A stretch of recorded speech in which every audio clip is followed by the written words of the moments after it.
बार फिर आप सबका बहुत स्वागत आपके प्रोग्राम कहानी कुर्सी की में। मैं हूं सौरभ, आपके साथ हर्षवर्धन त्रिपाठी जी, समीर चौगांवकर जी, विजय त्रिवेदी जी स्टूडियो में हमारे साथ हैं। आइए अब जरा बिहार इलेक्शन की बात करते हैं। ब्रेक से पहले हमने बात की कि राहुल गांधी के कल के वोट चोरी के आरोपों पर, फिर उनका ये जेन जी को कहना कि ये लोकतंत्र को बचाएंगे। क्या देश में वाकई अराजकता चाहते हैं राहुल गांधी? बिहार में क्या हो रहा है? राहुल गांधी ने इन्हीं मुद्दों को लेकर बिहार में यात्रा की थी, लेकिन बिहार में उस यात्रा का कोई खास असर नजर नहीं आ रहा। ये इससे साफ हो गया कि जब तेजस्वी यादव अपनी यात्रा लेकर के निकले तो उसका नाम उन्होंने वोट अधिकार यात्रा से बदलकर बिहार अधिकार यात्रा कर दिया। कांग्रेस पार्टी का उस यात्रा से कोई लेना देना भी नहीं है। वो तेजस्वी यादव का एक सोलो एफर्ट है। और तेजस्वी यादव जहां भी जा रहे हैं वो कहीं वोट चोरी की बात नहीं कर रहे हैं। वो बेरोजगारी की बात करते हैं, वो बिगड़ती कानून व्यवस्था की बात करते हैं, वो कहते हैं हमें हथियार वाले नहीं कलम वाले चाहिए, फिर वो कलम बांटते हैं। कहां गया वोट चोरी का मुद्दा? बिहार से अचानक गायब हो गया। तेजस्वी यादव तो ज्यादा ही समझते होंगे ना, कम से कम राहुल गांधी से बिहार का इलेक्शन। क्यों तेजस्वी यादव वोट चोरी की कोई बात नहीं कर रहे? लेकिन तेजस्वी यादव के लिए एक दूसरी परेशानी खड़ी हो गई। लालू परिवार का झगड़ा, राजनीतिक विरासत का झगड़ा अब खुलकर सामने आ गया। तेजस्वी के सामने अब सबसे बड़ी मुश्किल यह है कि परिवार के लोगों को कैसे एकजुट रखें। बड़े भाई तेज प्रताप यादव पहले ही अलग हो चुके हैं। तेज प्रताप अपने भाई की कॉन्स्टिट्यूएंसी में जाते हैं तो कहते हैं वो तुम्हारा विधायक तो नाच गा रहा है, मैं आया हूं बाढ़ में तुम्हारी मदद करने के लिए। और अब तेजस्वी यादव की बहन रोहिणी आचार्य, उन्होंने खुलकर सोशल मीडिया प्लेटफॉर्म पर अपनी नाराजगी जाहिर कर दी। यह साफ साफ बता रहा है कि लालू परिवार में तेजस्वी यादव को उत्तराधिकारी घोषित किया जाना, या जो लोग इस वक्त तेजस्वी यादव के इर्द गिर्द हैं या उनके सलाहकार हैं, उनसे परिवार की नाराजगी है। और इसमें खासम खास व्यक्तियों में एक व्यक्ति का नाम बार बार आता है, आरजेडी के राज्यसभा सांसद संजय यादव। संजय यादव बिहार से नहीं है, संजय यादव हरियाणा के हैं। कहा जाता है कि दोस्ती जो थी इन दोनों की वो शायद क्रिकेट के बहाने ही किसी मौके पर हुई थी। पर उसके बाद जब लालू यादव को जेल हो गई तो तेजस्वी यादव को खुलकर पॉलिटिक्स में आना पड़ा, और उन्होंने उस वक्त संजय यादव को भी अपने साथ ले लिया। और वो उनके सबसे विश्वस्त सलाहकार भी हैं, उनके मित्र भी हैं शायद। अब जो ये बिहार अधिकार यात्रा तेजस्वी यादव निकाल रहे हैं, इसमें उन्होंने एक बस, रथनुमा बस तैयार की। इसमें आगे की कुर्सी पर वो बैठते हैं, एक जो मेन चेयर उसमें लगी हुई है उस पर जाहिर है वो तेजस्वी यादव के लिए कि वो वहीं से बाहर लोगों को वेव कर सके, देख सके। कल किसी जगह पर उस सीट पर संजय यादव बैठ गए और एक व्यक्ति ने उसको मुद्दा बनाते हुए उसकी फोटो क्लिक करके फेसबुक पर एक पोस्ट डाला। और उस व्यक्ति ने यह लिखा कि फ्रंट सीट सदैव शीर्ष नेतृत्व के लिए होती है, उनकी अनुपस्थिति में किसी को उस पर नहीं बैठना चाहिए। लेकिन अगर कोई अपने आप को शीर्ष नेतृत्व से भी ऊपर समझ रहा हो तो बात अलग है। वैसे बिहार के साथ साथ हम तमाम लोग इस सीट पर लालू और तेजस्वी को बैठते देखने के अभ्यस्त हैं। हमें कतई मंजूर नहीं कि उनकी जगह कोई और बैठे। फिर उन्होंने एक शब्द इस्तेमाल किया, मैंने नहीं सुना था, ठकुर सुहाती करने वालों। ठकुर सुहाती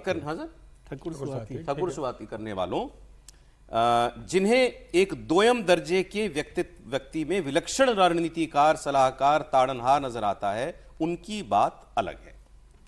यह एक आम फेसबुक यूजर ने लिखा था और रोहिणी आचार्य ने इस पोस्ट को शेयर किया है। उनका इसका क्या मतलब है? मतलब जो बात उस पोस्ट में कही गई है उससे रोहिणी आचार्य सहमत है। तो रोहिणी आचार्य को संजय यादव से क्या प्रॉब्लम है? संजय यादव और तेजस्वी यादव कितने नजदीक हैं, इसकी बात हम करेंगे।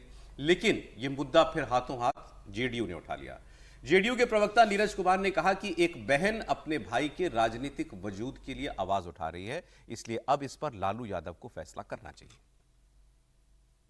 राजद का आंतरिक मामला है, लेकिन महत्वपूर्ण पक्ष यह है कि जिस बेटी ने किडनी देकर अपने पिता के प्राण रक्षा की गुहार की, उसे अपने भाई के राजनीतिक वजूद पर खतरा नजर आया।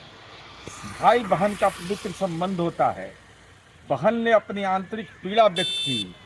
गेंद लालू जी आपके पाले में है कि क्या वह बिटिया जिसने किडनी दान करके आपकी प्राण रक्षा की, अपने भाई के राजनीतिक जीवन रक्षा के लिए वह परेशान है, क्या न्याय की गुहार वह लगा रही है?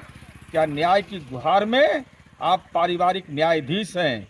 आपके मुखार वृंद से निर्णय सुनना चाहते हैं आपके परिवार के लोग। अब इसको नया एंगल दे दिया जेडीयू ने। उन्होंने कहा कि भाई ये तो वो बेटी है जिन्होंने अपने पिता को किडनी डोनेट की थी। बात सही है, रोहिणी आचार्य ने किडनी डोनेट की थी। लालू जी तो बहुत गंभीर बीमारी में ग्रस्त हो गए थे। फिर उन्होंने पिछला इलेक्शन भी लड़ा। अब ये राजनीति में सक्रिय हैं। पिछला इलेक्शन ये बीजेपी के राजीव प्रताप रूडी से सारण से हार गई थी लोकसभा का चुनाव। अब वो कहा जा रहा है कि शायद वो विधानसभा चुनाव लड़ने की भी इच्छुक है। क्या कहानी है सर? ये वोट ये शेयर करना, ये सवाल केवल संजय यादव के पार्टी में कद पर है या उनकी तेजस्वी यादव से नजदीकी पर है या सीधे तेजस्वी यादव पर है? परिवार के अंदर ये कहा जा रहा है कि भाई सारा परिवार एक तरफ, तेजस्वी की दोस्ती एक तरफ। मतलब तेजस्वी यादव जिस तरीके से, और ये कहा जा रहा है कि 3 एस इस समय तेजस्वी यादव को चला रहे हैं। उसमें संजय यादव, सुनील यादव और शक्ति यादव, ये 3 नेता हैं जो इस समय आरजेडी को चला रहे हैं और तेजस के सबसे करीबी सलाहकार बने हुए। और संजय यादव को तो राज्यसभा भेजा है, उसे प्रवासी सलाहकार पार्टी के अंदर कहा जाता है। तो प्रवासी सलाहकार बाहर से आए हुए जो सलाहकार है उन्हें प्रवासी सलाहकार पार्टी में कहा जा रहा है। और ये कहा जा रहा है कि भाई रोहिणी आचार्य ने यह कह दिया कि भले ही मैं चुनाव हार गई हूँ, घर के अंदर जो पार्टी में लड़ाई की, वर्चस्व की लड़ाई, वो मैं हारने नहीं वाली हूं। भले ही तेज प्रताप को इस आधार पर बाहर कर दिया गया होगा कि उन्होंने संजय यादव के खिलाफ आवाज उठाई थी। अब रोहिणी ने इस बात को आवाज उठाई है। तेज प्रताप का मामला यही था। इन्हीं तीनों का जयचंद का जो जिक्र करते थे और उन्होंने स्पष्ट कहा था कि भाई अनुष्का का जो मामला आया था उसमें संजय यादव की भूमिका थी। और जब मैं तेजस्वी को अपनी बात बताने जा रहा था तो संजय यादव ने मेरी तेजस्वी से मुलाकात भी नहीं होने दी। इतने प्रभावशाली है कि तेजस्वी ने मुझसे मिलने से भी मना कर दिया था। तो जो जिस जयचंद की बात तेज प्रताप यादव आरजेडी में कर रहे हैं उनमें प्रमुख रूप संजय यादव है, सुनील यादव है और शक्ति सिंह यादव, इनका वो जिक्र कर रहे थे। अब ये लालू प्रसाद यादव के लिए एक बड़ी चुनौती और खासतौर तेजस्वी यादव के लिए भी है कि जिस तरीके से मीसा भारती का भी इस परिवार से नाराजगी है तेजस्वी को लेकर, लेकिन फिलहाल उन्होंने चुप्पी साध के रखी है, खुलकर उन्होंने अभी कोई ऐसा बयान नहीं दिया है। लेकिन रोहिणी आचार्य ने जिस तरीके से सोशल मीडिया पर बहुत स्पष्ट रूप से कह दिया है, तो मुझे लगता है कि सीधा सीधा संदेश और चेतावनी है तेजस्वी के लिए कि संजय यादव के आप पर कतरो, वरना हमें तय करना है कि हम क्या करें। ये कहा जा रहा है कि पार्टी के अंदर किसको टिकट मिलना है, नहीं मिलना है, ये संजय यादव तय कर रहे हैं तेजस्वी के साथ। रोहिणी, मीसा भारती और बाकी लोगों अगर कोई नाम भेजते भी है तो उस नाम को तुरंत खारिज कर दिया जाता है। सबसे पावरफुल इस वक्त पार्टी में संजय यादव, शक्ति यादव, सुनील, इन लोगों की तिकड़ी है। लेकिन संजय यादव बेहद करीबी है, लेकिन इन तीनों की तिकड़ी है। तेज प्रताप को प्रॉब्लम हो गई, अब रोहिणी आचार्य को इनसे दिक्कत हो गई, मीसा भारती को भी है। बात इसलिए बड़ी है क्योंकि आप ये पब्लिक में कर रहे हैं। पता वैसे भी चल जाता है, पत्रकार बात करते रहते हैं और पता चल जाता है कि कुछ रुकावट है, परिवार में कुछ तनातनी चल रही है, अलग बात है। अच्छा, परिवार हम बार बार इसलिए कह रहे हैं क्योंकि परिवार ही है एक्चुअली। भाई मीसा भारती, तेजस्वी यादव, तेज प्रताप यादव, रोहिणी आचार्य, 4 लोग, 4 तो बच्चों में, फिर लालू जी खुद, राबड़ी दीदी खुद, 6 लोग पॉलिटिकल लोग हैं एक परिवार के अंदर। वैसे तो मीसा भारती के लिए भी मुझे किसी ने भी ये बताया कि उन्होंने भी खुलकर बहुत नाराजगी जाहिर की थी और ये कहा था कि अगर सरकार बनने पर आप तेजस्वी को मुख्यमंत्री बनाते हैं तो पार्टी का कम से कम जिम्मा जो है वो मुझे मिलना चाहिए। तो उनकी महत्वाकांक्षा भी कम नहीं है। लेकिन ये बीच चुनाव में, अब चुनाव शुरू ही हो गया लगभग, इस तरीके का ये पोस्ट आ जाना, ये क्या संदेश दे रहा है त्रिपाठी जी? नहीं, देखिए, लालू जी के परिवार में मतलब झगड़ा कह लीजिए या कहिए महत्वाकांक्षा की लड़ाई, जो भी ठीक शब्द लगे, वो तो बहुत लंबे समय से चल रहा है। और कई बार होता है ना, आप राजनीति में तय करते हैं, शायद अगर कांग्रेस की सरकार होती, उसमें लालू जी सहयोगी होते तो मीसा भारती भी केंद्र में मंत्री वगैरह बन जाती या कुछ हो जाता, तो इस तरह का झगड़ा नहीं होता।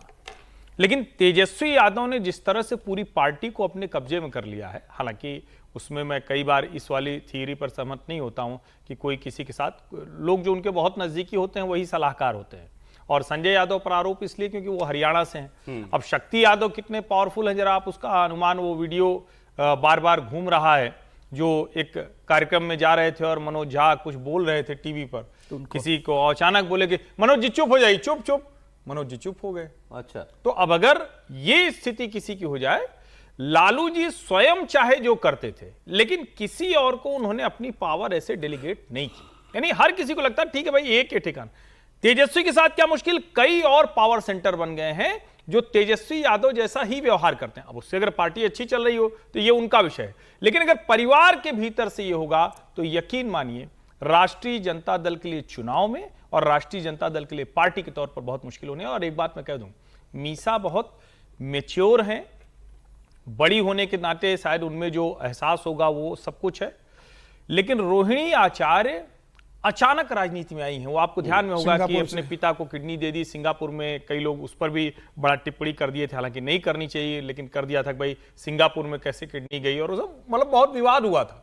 उसके तुरंत बाद ये चुनाव लड़ गई, और जो उस परिवार की सबसे आक्रामक अगर कोई पोस्ट करने वाली है, बहुत तीखी, बहुत मतलब कई बार शब्दों के चयन में भी गड़बड़ करती हैं, तो वो रोहिणी आचार्य करती हैं। तो शायद वो दोनों में फर्क है। तो मीसा जेडीयू के वैसे तो देखिए पर्सनल मामला हो जाएगा, लेकिन चूंकि इसको एक पॉलिटिकल आदमी ने उठा दिया, जेडीयू के व्यक्ति ने, उन्होंने कहा कि भाई उनका असर्शन इसलिए भी ज्यादा है कि भाई मैंने तो पिता के लिए इतना सब किया है, तो मुझे भी आप किनारे कर देंगे। देखिए, लालू परिवार में मैं सत्ता संघर्ष के तौर पे इसको देखता हूँ, जो भी अलग तरीके से और ये चल रहा है। ये चल रहा है।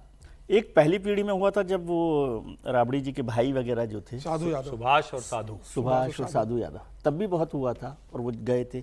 रामकृपाल यादव को भी इसी वजह से जो सत्ता संघर्ष था वहाँ से जाना पड़ा, और लालू यादव जब तक रहे तो वो पूरी तरह से उनके कब्जे में थी पार्टी, भले ही लोग कुछ भी करते रहे, कोई उनसे आगे नहीं। सालों के लालू जी के आगे किसी का नहीं चला।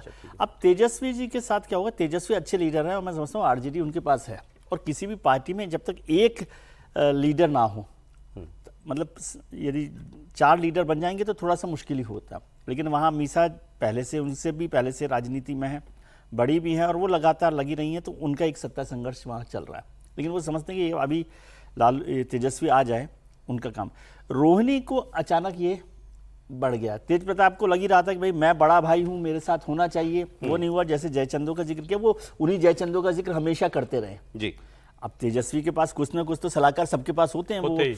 चल रहे हैं, उसमें कोई बात नहीं है। लेकिन ये इस चुनाव के दौरान ये संघर्ष परिवार का, ये पार्टी को और उनके ये नाराजगी पार्टी में किसी और को होती तो कोई और बात थी, ये फैमिली को हो रही है, तो इससे नुकसान बढ़ सकता है कि क्या है। और पहले तेजस्वी को उसको सॉर्ट आउट करना पड़ेगा ना, पहले इसको ये, क्योंकि ये नहीं संभाला तो और मुश्किल होगी। अब दूसरा मामला जो उनको संभालना है वो है सीट शेयरिंग का मामला। सीट शेयरिंग को लेकर महागठबंधन में किचकिच वो भी सरेआम शुरू हो गई है। सीट शेयरिंग को लेकर पहली खबर तो यह कि दिल्ली में आज कांग्रेस की एक स्क्रीनिंग कमेटी की बैठक होगी।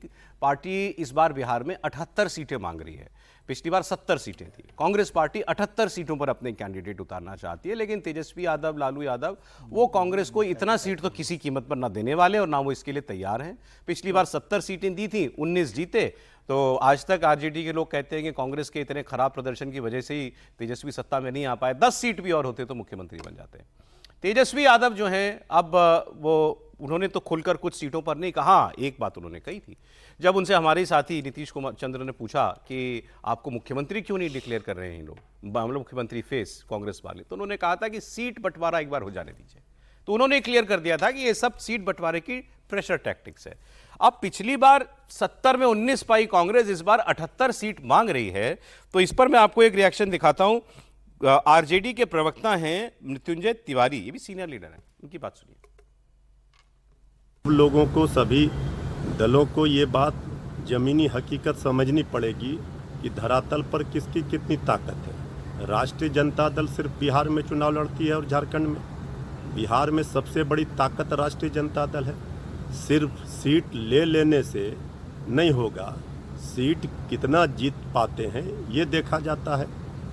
पिछली बार तो 70 सीटों पर कांग्रेस पार्टी चुनाव लड़ी थी, तो क्या स्ट्राइक रेट रहा, कितने सीटों पर जीते, सबको पता है। कांग्रेस पार्टी अगर ये कह रही है 78 सीट, तो 78 नहीं 243 सीटों पर उनको तैयारी रखनी चाहिए, तभी हम एक दूसरे को, सहयोगी दलों को मदद कर पाएंगे।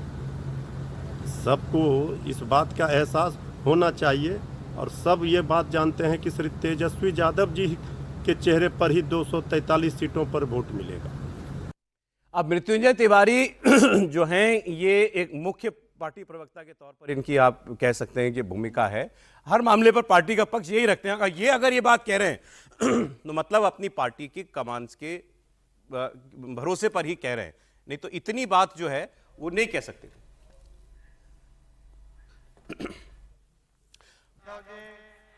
भाकपा माले के महा श्री मुकेश सहनी जी, ठीक है ना, कृष्णा कामरे देखिए ये अभी आपको मृत्युंजय तिवारी की बात सुना रहे थे, उन्होंने तो खुलकर कहा कांग्रेस पार्टी ये तो देखे कि ताकत क्या है जमीन पर, पिछली बार कितनी लड़ी थी और कितनी जीती, और 78 सीट मांग रहे हैं तो फिर सारी 243 ही लड़ ले। देखिए ये जो बात कर रहे हैं वही बात बिहार कांग्रेस के प्रभारी कृष्णा अल्लावरू कह रहे हैं कि सिर्फ सीटें आपने हमें पिछली बार दे दी थी 70 सीटें, लेकिन 50 सीटें तो ऐसी थी कि जहां पर महागठबंधन कभी जीता ही नहीं, हम क्या आरजेडी भी वहां चुनाव नहीं जीत सकती। तो ऐसी हारी हुई सीटें अगर आप हमें दे दोगे कि जहां हम कभी जीत नहीं सकते और फिर कहोगे कि कांग्रेस का स्ट्राइक रेट खराब है, तो इस बार मिक्स सीटों का होगा, अच्छी और बुरी सीटें दोनों को लेना पड़ेगी। आरजेडी को भी कुछ बुरी सीटें देना पड़ेगी और हमें भी कुछ बुरी और अच्छी सीटें देना पड़ेगी, तभी हमारे बीच में गठबंधन होगा। और देखिए कांग्रेस का प्रेशर पॉलिटिक्स देखिए, 24 सितंबर को कांग्रेस आजादी के बाद पहली बार कांग्रेस वर्किंग कमेटी की बैठक कर रही है पटना में। इस बार बहुत बड़ी बात है कि कांग्रेस 24 तारीख को वर्किंग कमेटी की बैठक वहां करने जा रही है। यह सीधा सीधा तेजस्वी यादव को एक संदेश है कि भाई अगर हम यहां कांग्रेस वर्किंग कमेटी की बैठक कर रहे हैं, सोनिया गांधी आ रही है, राहुल गांधी आ रहे, सारे दिग्गज यहां आ रहे हैं, तो यह तय मान के चलिए कि बिहार को हम बहुत आसानी से छोड़ने वाले नहीं है। अगर आप हमारे उम्मीदों के अनुरूप सीटें में हमें हिस्सेदारी दोगे तो हम आपके साथ निश्चित रूप से अड़ी। और मुझे लगता है कि ठीक है 78 सीटों पर कांग्रेस नहीं अड़ेगी, लेकिन यह बात तय है कि जो 63 सीटों का समीकरण कांग्रेस ने बताया है कि 44 सीटों पे हम दूसरे नंबर पर आए थे और 19 सीटों पर हम जीते थे, ये मिला के जो 63 सीटें ये किसी भी हाल में हमको चाहिए, इसके नीचे हम जाएंगे नहीं। अब ये 63 सीटों पे वो तैयार होते हैं। ये झगड़ा भी फिर सरेआम हो गया ना, अब जो आरजेडी ने इसको पब्लिक कर दिया। निश्चित रूप से अब आरजेडी तो ये कह रही है कि भाई आप अपना वजूद देखिए, पहले ताकत देखिए, उसके बाद मांगिए जो आपको। अजय माकन ने बोलना शुरू कर दिया। अजय माकन तो स्क्रीनिंग कमेटी देख रहे हैं। बिहार में उन्होंने बोल दिया कि 243 सीटों पर उम्मीदवारों के आप दावेदारी लीजिए, अगर गठबंधन नहीं होगा तो हमें 11th आवर पर उम्मीदवार उतारने पड़ते हैं। तो अजय माकन तो बिहार में बैठकर सारी सीटों पर मांग रहे हैं उम्मीदवार। अजय माकन ने क्लियर बोल दिया पार्टी के जिलाध्यक्षों की 243 सीटों पर अपने को आवेदन चाहिए। ये बाद में तय करेंगे कि गठबंधन में कौन सी सीटें जा रही है, गठबंधन हो रहा है कि नहीं हो रहा है। अब कांग्रेस भी अपने 243 पर कोशिश। इसके साथ में आपको जो है जो दूसरी कैंप की खबर है वो भी बता देता हूं सर। इसमें एक लाइन बोल दीजिए। दर्शक ने किसी ने मैसेज किया है कि भाई ये कांग्रेस जो है बीजेपी के साथ मिल गई है कि वो फिर इस बार भी तेजस्वी जी को सरकार नहीं बनाना देना चाहते, ज्यादा सीटें लेकर के। ज्यादा सीटें लेकर। ये एक मैसेज था तो मैंने कहा मैं बता दूं, मेरी बात नहीं है इसमें, राय नहीं है। नहीं मुझे मतलब अच्छा दर्शक इनकी ने तो राय नहीं वैसे तो कहा, मेरे मन में आ रहा है। आप समझ लेंगे राहुल गांधी की रणनीति, या हम में से कोई समझ लेगा राहुल मैं तो गांधी जो दर्शक की राय थी वो मैंने कहा कि मैं शेयर कर दूं आपको। नहीं मतलब राहुल जी की रणनीति है, हो सकता है कुछ बड़े लेवल की रणनीति हो।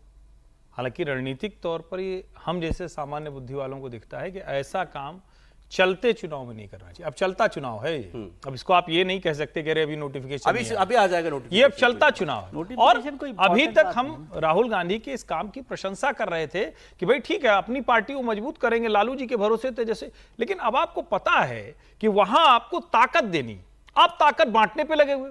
और राहुल गांधी छवि निर्माण यात्रा ने वैसे ही बड़ा नुकसान किया हुआ। मुझे लगता है राहुल गांधी को किसी बहाने से कोई मौका खोजकर तेजस्वी यादव को मुख्यमंत्री पद का दावेदार घोषित कर देना चाहिए और कहना चाहिए कि हम पूरी ताकत लगाकर तेजस्वी यादव को मुख्यमंत्री बनाएंगे, कांग्रेस वहां साथ रहेगी और तब बैठ के कहेंगे हमें इतनी सीटें चाहिए। दूसरी तरफ क्या हो रहा है वो मैं आपको बता देता हूं। अमित शाह कल गए, परसों रात को पहुंचे थे, कल वो दिन में आपने तस्वीर हमने आपको दिखाई थी जिसमें वो नीतीश कुमार से मिल रहे थे, विजुअल्स देखो तो दोबारा चला दीजिएगा। इस बार बीजेपी ने बिहार इलेक्शन के लिए अपना कोई प्रभारी अपॉइंट नहीं किया है। ये रेयर बात है कि किसी इलेक्शन में वो कोई प्रभारी नियुक्त ना करे। तो इस बार ये इसीलिए किया गया है क्योंकि ये चुनाव की कमान सीधे अमित शाह के हाथ में, अपने हाथ में है। वो ही पायलट कर रहे हैं इस पूरे चुनाव को, तो ये वो इसको इतना क्रूशल मानते हैं। और अमित शाह जी का चुनाव में पूरी तरीके से सारा कुछ अख्तियार अपने हाथ में ले लेने का मतलब है, सीट शेयरिंग से लेकर के फिर जब कैंपेन ड्राफ्ट होगा सब कुछ, सारी बातें सब अमित शाह करेंगे। इसका मतलब ये है वो कहीं पर किसी मिसकम्युनिकेशन या साथियों के बढ़ती महत्वाकांक्षा की वजह से कोई नुकसान नहीं होने देना चाहते। चिराग पासवान भी कह रहे थे इतनी सीटें उतनी सीटें, उनके भी सुर नरम हो गए हैं। उनकी जो हम पार्टी वाले हैं वो भी हाँ जब इनके सामने बोलना पड़ेगा तो वो भी कुछ ज्यादा नहीं बोलेंगे। तो यहां तो ये काम हो रहा है। तो ये इसका चुनाव में क्या असर होगा वो तब देखा जाएगा, लेकिन एक कोहेसिव यूनिट की तरह एनडीए चुनाव लड़े, इसीलिए एक सीनियर लीडर चुनाव को ओवरसी कर रहा है। वहां परिवार भी कुछ कह रहा है, वहां कांग्रेस भी कुछ कह रही है, तो उसका जवाब मृत्युंजय तिवारी दे रहे हैं कि अपने आप हैसियत देखिए पहले।